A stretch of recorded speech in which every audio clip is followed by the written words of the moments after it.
बिस्मिल्लाहिर्रहमानिर्रहीम। अस्सलाम वालेकुम स्टूडेंट्स आपको आज की वीडियो सेशन में most welcome students. On the recommendation of the students मैंने कोशिश की है कि मुस्लिम पर्सनल लॉ के ऊपर भी कुछ वीडियोस मज़ीद अपलोड करूँ, तो इसमें मैंने जो निस्बतन आसान टॉपिक है वो सबसे पहले लिए हैं। वैसे मैं 14 टॉपिक्स जो हैं इसके आप लोगों के लिए अपलोड करूँगा मुस्लिम पर्सनल लॉ पे, और वही अपने टिपिकल स्टाइल यानी ईजी वर्डिंग में, और इसकी प्रॉपर लेंथ के साथ हम डिस्कस करेंगे। आज हमारा जो टॉपिक है स्टूडेंट्स, हम बात करते हैं विल पे, वसीयत पे। यानी मुस्लिम पर्सनल लॉ में या इस्लामिक पर्सनल लॉ में, इस्लामिक लॉ में विल से क्या मुराद है, वसीयत से क्या मुराद होता है। तो विल जो है एक तो हेल्पिंग वर्ब होता है ना, गा गे गी इसका मतलब होता है, लेकिन यहाँ इसका मतलब विल का माना आप वसीयत है, तो आप जहन में रखिएगा। लिहाजा मैंने कोशिश की यहाँ पे विल का लफ्ज़ इस्तेमाल हो, मैं इन्वर्टेड कॉमा इस्तेमाल करूँ ताकि आपको कन्फ्यूजन हो ग्रामेटिकली। तो इसमें स्टूडेंट्स जो है वसीयत के मतलब जो है ये एक जामिया लेक्चर है, कॉम्प्रिहेंसिवली, यानी मैंने हर एंगल से डिस्कस कर दिया है। तो वैसे तो एग्ज़ाम में सवाल आता है कि व्हाट इज़ विल, यानी विल क्या है, या define will in Muslim personal law. और फिर ये क्वेश्चन स्टेटमेंट के साथ भी आता है कि विल एक इंपॉर्टेंट इंस्ट्रूमेंट है, एक सोर्स है, एक ज़रिया है, एक मेथड है, एक इंस्ट्रूमेंट है। इंस्ट्रूमेंट का मतलब होता है टूल, टूल मीन सोर्स। तो यहाँ से मुराद है कि विल एक टूल है, एक ज़रिया है, एक सोर्स है, एक मेथड है, एक वे है। किस चीज़ का? टू ट्रांसफ़र वंस प्रॉपर्टी, यानी किसी भी शख्स को अपनी प्रॉपर्टी का इख्तियार है, वो उसको चाहे सेल करे, चाहे उसको एक्सचेंज करे, चाहे उसको हिबा करे, और चाहे जो है उसको वसीयत कर दे। हर शख्स को इख्तियार है। तो ये भी प्रॉपर्टी ट्रांसफ़र करने का एक टूल है, एक इंस्ट्रूमेंट है, सोर्स है। तो इंस्ट्रूमेंट लफ्ज़ जो है वैसे तो आलात मौसीकी आप जानते हैं, म्यूज़िक इंस्ट्रूमेंट, तो इसलिए मैंने इंस्ट्रूमेंट की वजाहत कर दी कि ये एक टूल है, यहाँ पे इससे मुराद एक सोर्स है, एक मेथड है, एक वे है, एक पैरामीटर है, एक चैनल है। ये इसका मतलब यहाँ पे है।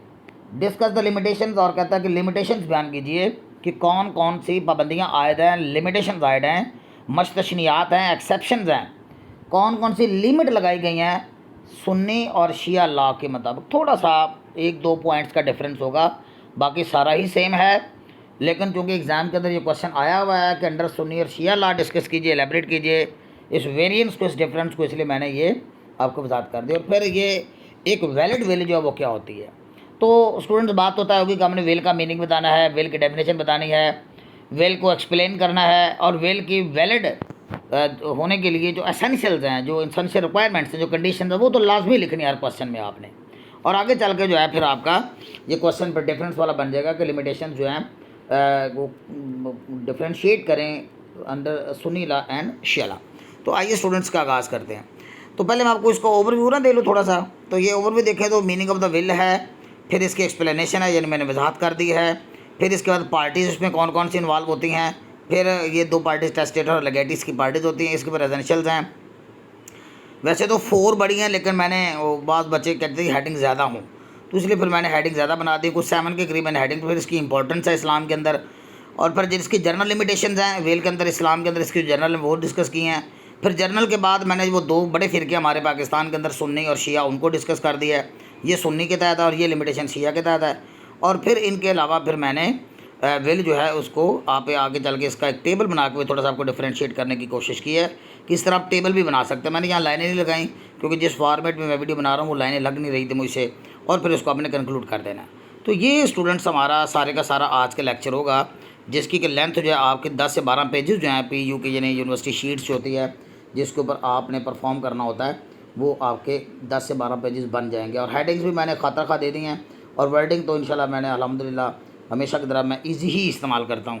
तो आइए स्टूडेंट्स इसका आगाज़ करते हैं वसीयत के आंसर का। तो वसीयत के पहले मीनिंग देख लेते हैं। मुस्लिम लॉ में विल वसीयत से मुराद इज़ आल्सो कॉल्ड वसीया, इसे वसीया भी कहते हैं। वसीया आपने मार्कर से लिखना, वसीया या वसीयत, आम सा वर्ड है वसीयत, हम जानते हैं, बहुत बोलते हैं। विल रेफर्स टू लीगल, ये किस तरफ इशारा करता है, ये रेफर टू का लफ्ज़ जहाँ पे भी स्टूडेंट्स आए ना तो इसका मतलब है, इसका मफहूम है, इसका मीनिंग है, इससे मुराद है।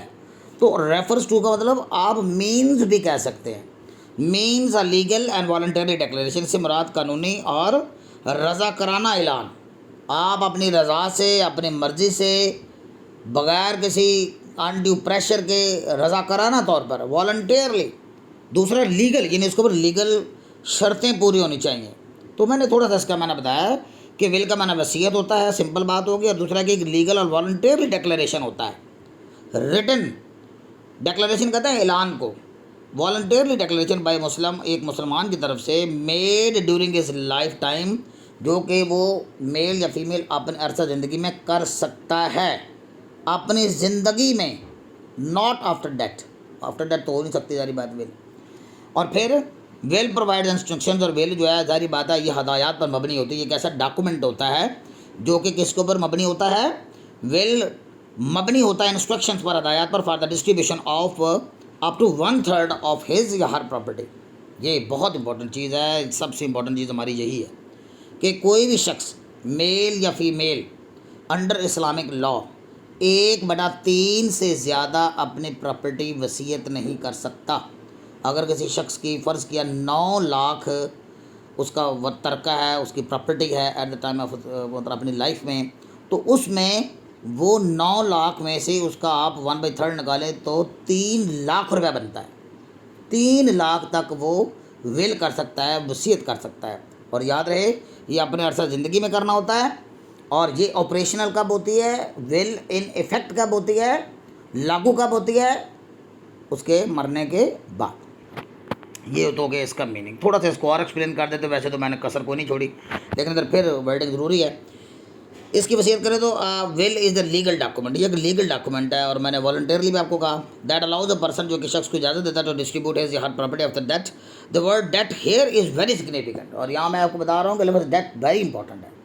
यानी विल बनती ज़िंदगी के दौरान है, ऑपरेशनल मरने के बाद होती है। बस ये 2 बातें लिखने के लिए मैंने ये पैरा बनाया। इट मीन्स दैट विल जब सही है तो बिकम्स ऑपरेशनल, ये ऑपरेशनल होती है। अच्छा, ये एक लीगल वर्ड है, ये तो मैंने ग्रामेटिकली यूज़ कर लिया ना, तो ये टेक्स इफेक्ट। असल में जो लॉ के अंदर जब आपको कोई केस वगैरह तैयार करेंगे या केसेस आपके सामने आते हैं या आप पढ़ेंगे, तो स्टूडेंट्स वो टेक्स इफेक्ट लफ्ज़ इस्तेमाल होता है, इसलिए मैंने वो लीगल पहलू भी ज़हन में रखा है कि ये मौसर होती है, लागू होती है। यहाँ इफेक्ट के माना असर नहीं है, मौसर होना कह सकते हैं या लागू होना कह सकते हैं। इम्प्लीमेंट होती है, ऑपरेशनल होती है only after the death of the testator, testator की डेथ के बाद। ये टेस्टेटर के आगे चल के मैं पार्टी है, चूँकि टेस्टेटर वो बंदा होता है जो विल लिखता है, जो अपनी वसीयत लिखता है, उसको टेस्टेटर कहते हैं। ये लीगल टर्म है testator. In Islamic law making a will, और विल जो वसीयत जो इनकरेज, इसकी हौसला अफजाई की जाती है, इसको इनकरेज किया जाता है। इस्लाम कहता है कि अपनी वसीयत करो, वसीयत करनी चाहिए, इससे बहुत से खराबियाँ जो हैं वो बाद में अगर पैदा ना हो, तो वसीयत को इस्लाम इनकरेज करता है, ठीक है। But it has certain limitations, लेकिन इसके अंदर कुछ लिमिटेशंस जो हैं टू इंश्योर फेयरनेस, ताकि फेयरनेस को लागू किया जाए, शफाफियत को लाया जाए, इंसाफ को लाया जाए। स्पेशली इनहेरिटेंस मैटर, ख़ास तौर पे जो वरासती मामलात होते हैं ना, इनहेरिटेंस के जो मैटर होते हैं उस हवाले से। लेकिन ये ज़हन में रख लें कि अगर इस्लाम इसको इनकरेज करता है तो साथ ही साथ इसके ऊपर कोई लिमिटेशंस भी हैं जो कि वरासती मैटर्स में, यानी हमारे जो इनहेरिटेंस के मैटर्स होते हैं उसको भी मद्देनज़र रखा जाता है। उसको मद्देनज़र रखे बगैर आप वसीयत नहीं कर सकते। बहुत Sunni and Shia laws of specific rules, Sunni और शिया के अपने स्पेसिफिक रूल्स हैं अबाउट गवर्निंग विल्स, इन विल्स को गवर्न करने के लिए, इन विल्स को लागू करने के लिए। अब इसमें पार्टी जो इन्वॉल्व होती हैं, टू पार्टीज़ इन्वॉल्व होती है इस वसीयत के प्रोसेस में। पहला टेस्टेटर होता है, ये आपके लिए लीगल टर्म है, नई टर्म है, अपने ज़रूर लिखने मार्कर से लिखिएगा एग्जाम में। The testator the person who makes the will या वसीयत इस कॉल्ड टेस्टेटर, और जिसके नाम वसीयत की जाती है, जिसकी फेवर में, जिसके हक़ में वसीयत लिखी जाती है, उसको लिगैटी कहते हैं। लिगैटी, लीगल से legatee. The person whose favour the will जब वसीयत is made is called legatee. Legatee can be any, legatee कोई भी शख्स हो सकता है, कोई चैरिटेबल इंस्टीट्यूशन हो सकता है, खैराती इदारा हो सकता है, कोई मदरसा, कोई मतलब इस तरह की चीज़ हो सकती है जो खैरात वगैरह के हवाले से हो, या खैरात का मुस्तक हो कोई भी इदारा। इंस्टीट्यूशन भी हो सकता है, कोई स्कूल हो सकता है, आप किसी को अपना डोनेट कर सकते हैं, आप वसीयत कर सकते हैं कि मेरे मरने के बाद मेरी ये प्रॉपर्टी जो है ये स्कूल को दे दी जाए, या इस खैराती अदारे को दे दी जाए, इस मिशन स्कूल को दे दी जाए।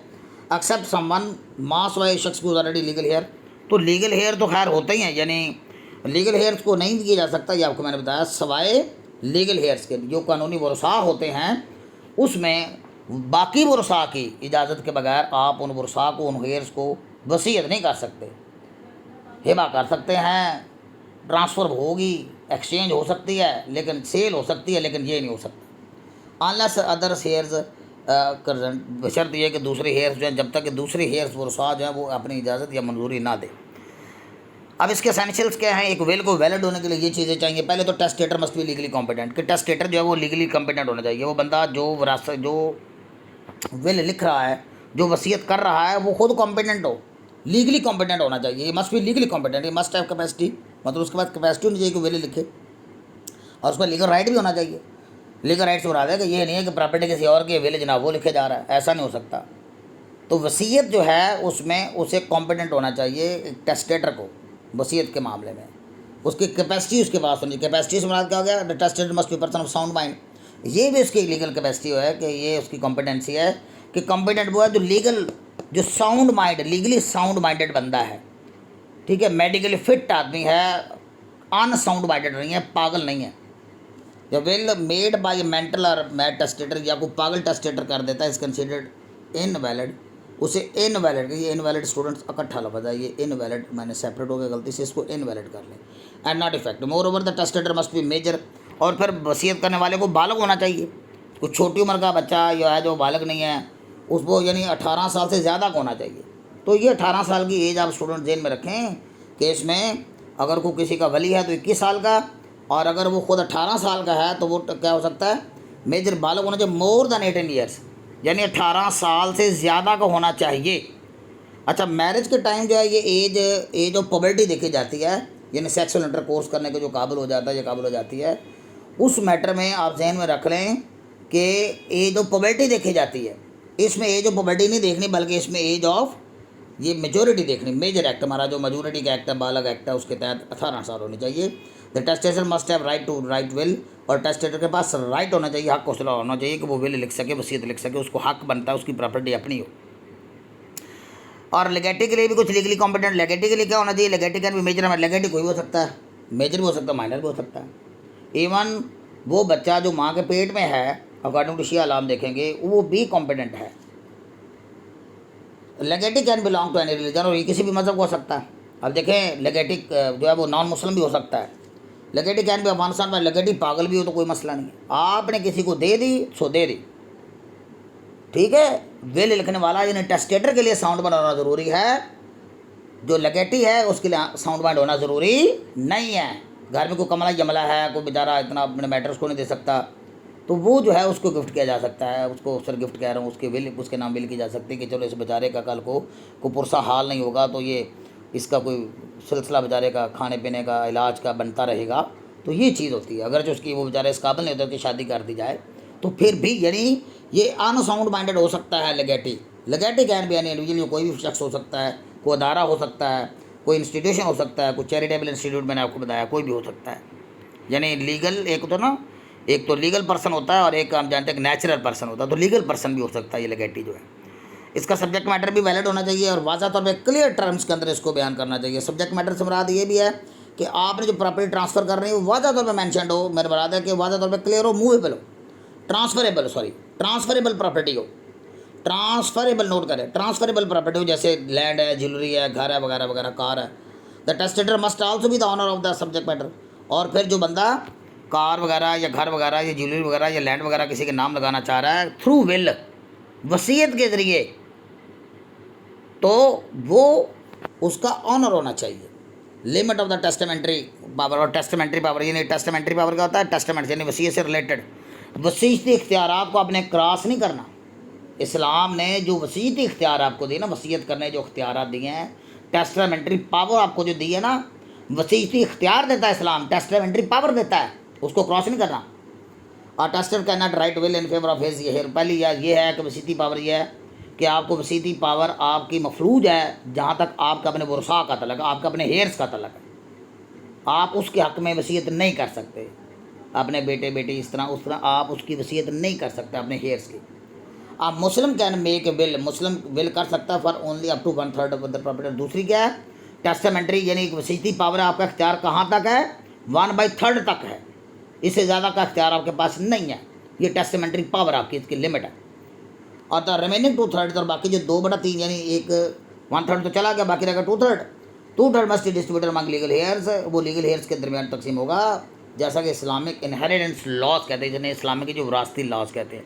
मुस्लिम पर्सनल लॉ के अंदर हमने ये इनहेरिटेंस लॉज को भी पढ़ना है, ये आपको और भी चीज़ क्लियर हो जाएगी तब। एग्जाम्पल आपको मैंने शुरू में भी दे दी थी कि अगर किसी शख्स की प्रॉपर्टी जो है वो 9 लाख की है तो दे ही या शी या दे कर दे कैन ओनली विल, वो सिर्फ वसी या विल बतौर वर्ब यूज़ किया गया, वो बतौर विल बतौर वर्ब वसीयत करना, विल अवे 3 लाख। और फिर ये कि ये कुरान के लॉज को आपने ओवर राइड नहीं करना, ओवर रूल नहीं करना, उसको क्रॉस नहीं करना। ये तो मैंने पहले भी बात आपको बता दी है कि हेडिंग ज़रा को मैंने एक्स्ट्रा बना दी है। जैसे कुरानिक लॉज क्या कहते हैं, इफ़ ए विल या वसीयत contradicts the fix share of the inheritance mention in the Quran, Quran के अंदर जो है आपको जो फिक्स्ड इनहेरिटेंस है, आपके जो फिक्स कर दी गई विरासत का हिस्सा, तो उसको आपने अगर उसका तसादम आ जाए, कॉन्ट्राडिक्शन आ जाए, तो वो इनवैलिड हो जाएगी। For example a father can not will all his property, यानी इसका मतलब ये भी है कि एक बाप सिर्फ अपने एक बेटे को सारी प्रॉपर्टी वसीयत नहीं कर सकता, वन सन एंड दूसरों को फारक करा दे, not, this is not possible. तो फ्रॉड और अनडू इन्फ्लुएंस, ये भी आपको पता है कि फ्रॉड के ज़रिए या कुछ चक्कर किसी को चकमा दे के 2 नंबरी करके 2 नंबर तरीके से अंगूठे लगा के किसी भी तरह से को साबित आप कर देते हैं, तो ये वसीयत जो है अंडर प्रेशर या इस तरह फ्रॉड या कोएर्शन के ज़रिए जो है आप नहीं कर सकते। द विल वो इन्फोर्सेबल नहीं होगी, वो काबिल लागू नहीं होगी, ऑपरेशनल नहीं होगी, कानूनी तौर पर वो लागू नहीं होगी। इंपॉर्टेंस ऑफ विल, इस्लाम के अंदर इसकी बहुत ज़्यादा अहमियत है। इस्लाम के अंदर ज़ाहिर बात है, इससे क्या होता है कि एक पर्सन को इजाज़त मिल जाती है को एलोकेट करे, वक्फ कर दे अपनी प्रॉपर्टी नॉन हेयर्स को। नॉन हेयर्स मैंने आपको बार बार बता रहा हूँ कि अपने हेयर्स को नहीं कर सकते, नॉन हेयर्स को ये इख्तियार मिल जाता है। Will can not be return in favour of other hairs, one hairs और अपने वर्सा के हक में नहीं लिखी जा सकती। सपोर्ट चैरिटीज़, ये चैरिटी इदारे जो उनको सपोर्ट मिल जाती है। रिलीजियस कॉजेज और वो जो मजहबी मकासद के लिए तजनी में काम कर रही होती हैं, मजहबी फ़रोग के लिए काम कर रही हैं, मजहब को फ़रोग के लिए, रिलीजियस कॉज का माने यानी एक बहुत बड़ा जो एक मुहिम होती है उसके लिए इस्तेमाल किया गया।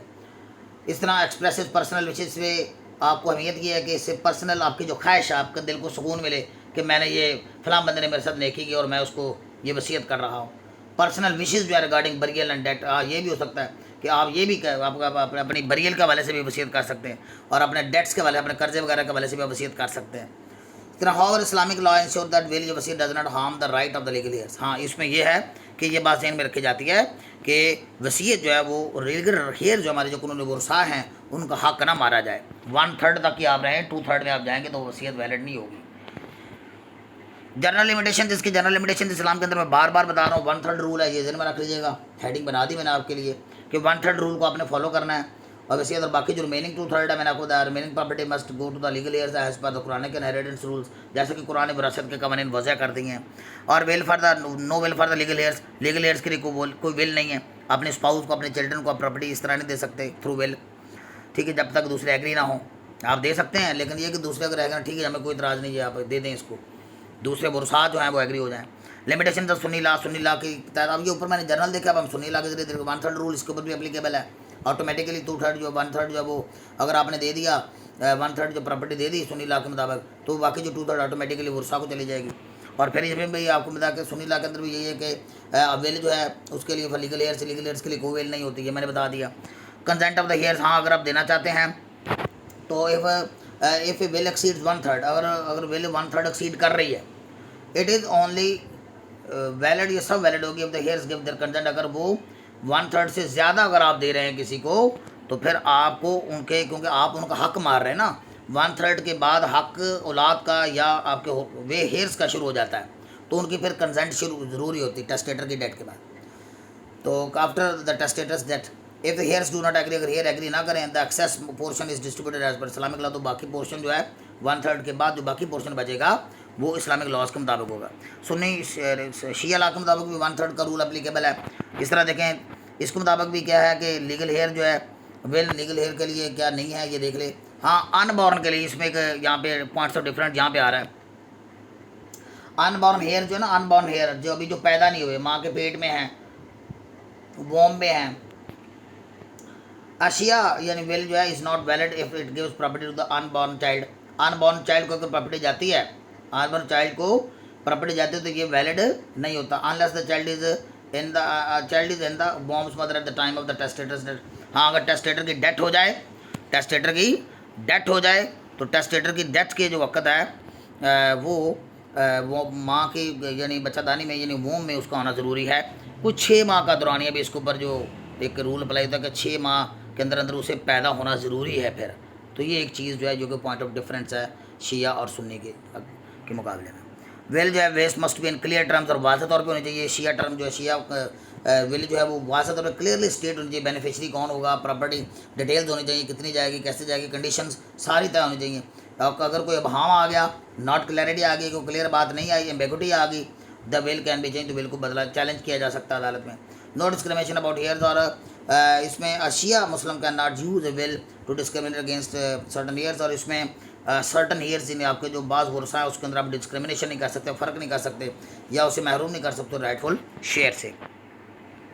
ये डिफरेंस जो है मैंने ये एक टेबल की सूरत में बना दिया है। आप देख लो 1/3 रूल जो है ये भी इधर भी एप्लीकेबल है, इधर भी एप्लीकेबल है। इसकी वर्षा की जो मंशा है, मर्जी है, इजाज़त है, वो उसमें देखें तो not allowed without hairs consent, यानी वर्षा की इजाज़त पर इसकी इजाज़त नहीं है। और यहाँ पे अलाउड विदाउट हेयर्स कंसेंट, इसमें सुन्नी शिया में कंसेंट के बगैर भी हो सकता है। शिया लॉ में कंसेंट के बगैर भी ट्रैवल की जा सकती है। Consent of the heir required, इसमें जो रिक्वायर्ड एज मैंने आपको बताया कि 1/3 है, रिक्वायर्ड इसमें 1/3 है। अनबॉर्न के लिए नॉट वैलिड है, यानी ये सुपर अप्लाईबल नहीं था, लेकिन ये कि अगर बच्चा माँ की वोम में है तो ये एप्लीकेबल हो जाएगा।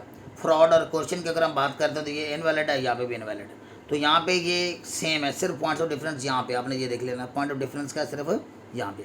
कंक्लूजन की बात करते हैं। On the basis of discussion मदरजा वाला गुफ्तगू की बुनियाद हम ये कह सकते हैं कि will is a important tool, ये एक अहम सोर्स है, टूल है, इंस्ट्रूमेंट है in Islamic property transfer, Islamic property transfer में। But it has strict limitation, लेकिन सख्त लिमिटेशन इसके ऊपर अप्लाई की गई है टू इंश्योर फेयरनेस, ताकि शफाफियत बरकरार है, इंसाफ बरकरार है। Under Sunni law person can not give property, एक पर्सन प्रॉपर्टी नहीं दे सकता through will to legal heirs को without the consent of their heirs, यानी दूसरों की इजाज़त के बगैर।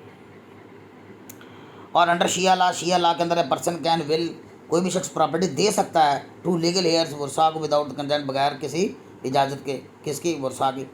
But the 1/3 rule still applies, लेकिन 1/3 रूल लास्ट में अप्लाई होगा। ये 1/3 रूल दोनों के लिए, सुन्नी के लिए भी, शिया के लिए भी। इन बोथ तक दोनों फिरकों में will must be clear, fair and legally valid, तो विल को सारी बात क्लियर होना चाहिए, फेयर होना चाहिए और लीगली वैलिड होना चाहिए। ये पॉइंट ऑफ एग्रीमेंट है, पॉइंट ऑफ डिफरेंस नहीं है। बाय फॉलोइंग दिस रूल्स, और फिर रूल्स को फॉलो करके Islamic law ensures, Islamic law क्या करता है, यकीनी बनाता है दैट वेल्थ इज डिस्ट्रीब्यूटेड, के वेल्थ तकसीम हो जाए या प्रॉपर्टी तकसीम हो जाए इन अ फेयर मैनर। हो अफेयर लिख दिया है, ये इन अ फेयर है, इन अ फेयर, जायज़ लिखना, फेयर, ये अफेयर नहीं है, इन अ फेयर है, इन अ फेयर मैनर यानी जायज़ अंदाज में। ये बेटे स्टूडेंट्स आप ज़रा मिस्टेक निकाल लीजिएगा। तो while respecting both the testator, इससे इस चीज़ को ध्यान में रखा जाता है कि टेस्टेटर की ख्वाहिशें भी पूरी हो जाएँ, यानी क्या, विल लिखने वाले की, वसीयत करने वाले की ख्वाहिश भी पूरी हो जाए और दूसरों का हक भी ना मरे। तो ये स्टूडेंट्स हमारा आज का लेक्चर था किसके ऊपर, विल के ऊपर, जो कि मैंने डिटेल के साथ आपके साथ डिस्कस किया। होपफुली कि ये मटेरियल आपको हेल्प आउट करेगा एग्ज़ाम के प्रिपरेशन में। मिलते हैं नेक्स्ट वीडियो में, टिल नेक्स्ट वीडियो, अल्लाह हाफिज़।